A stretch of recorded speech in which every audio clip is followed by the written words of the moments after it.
Welcome back to The Explainer. Today, we're jumping right into something that perfectly blends ancient astrological wisdom with a situation literally every single one of us deals with at some point: neighbor dynamics. You ever wonder why just minding your own business sometimes totally backfires? Well, we're going to explore the specific placement, Ketu in the third house, to completely unravel that mystery. We're looking at that intense tug of war between our deep desire for distance and our search for actual genuine peace. It's a brilliant psychological deep dive, and I am so excited to break down how all these concepts map out. Because it's a super relatable paradox, right? Why doesn't ignoring people actually bring peace?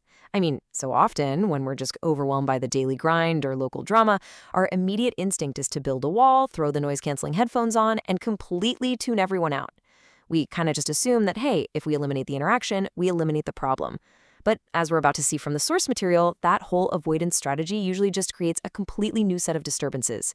Drama somehow always finds a side door in. Okay, let's dive into this. The absolute core philosophical theme of this entire analysis today boils down to this quote: external distance alone cannot always create internal peace. It sounds so incredibly simple, doesn't it? But man, is it profoundly difficult to master. We think that, just moving to a quieter neighborhood or walking super fast past our neighbors while staring at our phones is going to automatically bring us tranquility. But as the material beautifully points out, K2 doesn't actually just remove your problems. Sometimes it literally just changes your relationship with those problems. Part 1. Defining K2's third house. So to really grasp the root of this conflict, we've got to establish the astrological framework. First up, the third house. This is the house representing our daily interactions, our neighbors, courage, communication, and short journeys. Essentially, you can think of the third house as the literal and social neighborhood of our daily lives. It's that awkward small talk at the mailbox, the hyperactive community group chats, the casual waves across the street. It is, by its very nature, a highly active, communicative, and intensely social arena. Right, now let's bring in the other half of this equation, K2. This is the planetary force representing deep detachment, isolation, withdrawal, and just this overwhelming desire to separate yourself from unnecessary involvement. So picture this. Imagine dropping this energy, this profound, heavy urge to isolate, directly into the super social, chatty, hyper-connected environment of the third house. It creates instant friction. You've got a person who fundamentally just wants to be left alone, planted smack in the middle of a bustling, interactive space. And that right there is the exact tension we're digging into today. Part 2. The illusion of distance. So to protect their energy, someone with this placement naturally tries to build what is essentially an invisible fence. They go out of their way to avoid unnecessary conversations, they maintain incredibly strict privacy, and honestly, they just really dislike neighborhood activities. You are definitely not going to find them participating in local gossip. If you do happen to interact with them, they keep it polite, sure, but strictly limited.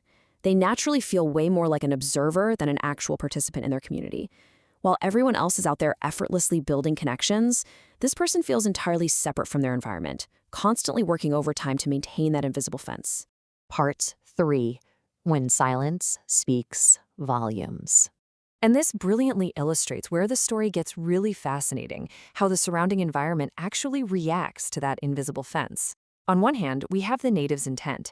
They just want privacy, they genuinely need distance, and they're actively trying to avoid drama. But on the other side, look at the neighbor's assumption. That silence, it's interpreted as arrogance. That innocent privacy is completely misunderstood as secrecy. And that limited interaction actually breeds this unnatural curiosity in the people around them. It's human nature. When you don't reveal much, people inevitably start filling in the blanks and creating their own assumptions. Because here's the thing. Distance protects from unnecessary conversations, sure, but it can also absolutely allow assumptions to grow. Since the person with this K2 placement naturally defaults to silence, simple, easy clarifications almost never happen. Tiny little issues remain completely unresolved simply because nobody is openly addressing them. So in this crazy twist of irony, the person's quiet, avoidant nature actually draws way more attention to them. They try so hard to avoid the spotlight, but their silence makes them stick out like a sore thumb. Part 4. How other planets interfere. Now, what's really interesting about this breakdown is that astrology is rarely just about two factors operating in a vacuum, right? Other planetary influences can throw absolute gasoline on this already complex fire. Let's look at Mercury. When Mercury gets involved, communication gets highly unusual. The person knows exactly what they mean in their head, but their thoughts are totally misunderstood externally, creating this massive disconnect. Then we have Mars. With Mars, the native might tolerate things for a long time, but then all that avoidance suddenly turns into sharp, eruptive, accumulated frustration once a boundary is finally crossed. What about Saturn? Well, Saturn brings this heavy emotional separation. It creates cold, distant relationships where the person feels deeply lonely, even when they're totally surrounded by neighbors. And finally, Rahu. Rahu creates pure fascination. The native's mystery creates attention. The more they push for distance, the more they attract unwanted curiosity. It's this wild push and pull dynamic. But amidst all these other influences, the moon acts as the ultimate decider of how this physical isolation actually feels on the inside. A strong moon allows for incredibly healthy solitude. The native can actually enjoy their personal space without feeling disconnected from the rest of the world. But a weak moon, that totally flips the script.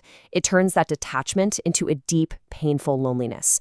The person withdraws, yeah, but they remain highly, highly emotionally vulnerable to the presence of others.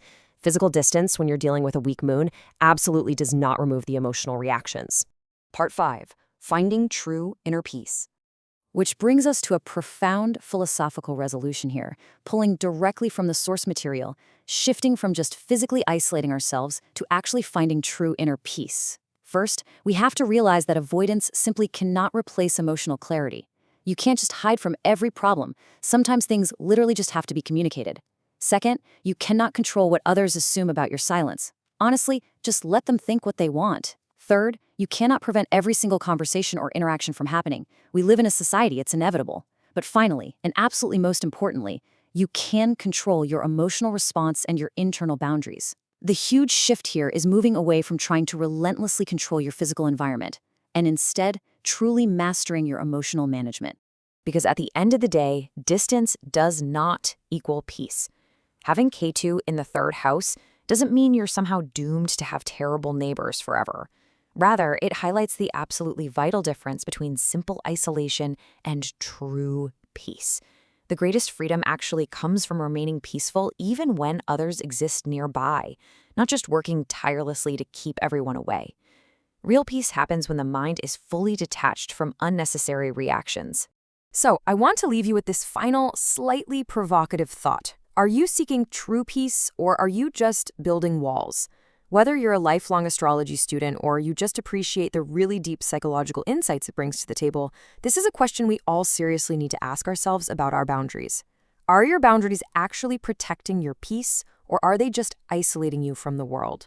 Thank you so much for joining me for this explainer. I really hope breaking it down this way helped bring these amazing concepts to life for you. Keep reflecting on those boundaries, and I'll catch you in the next one.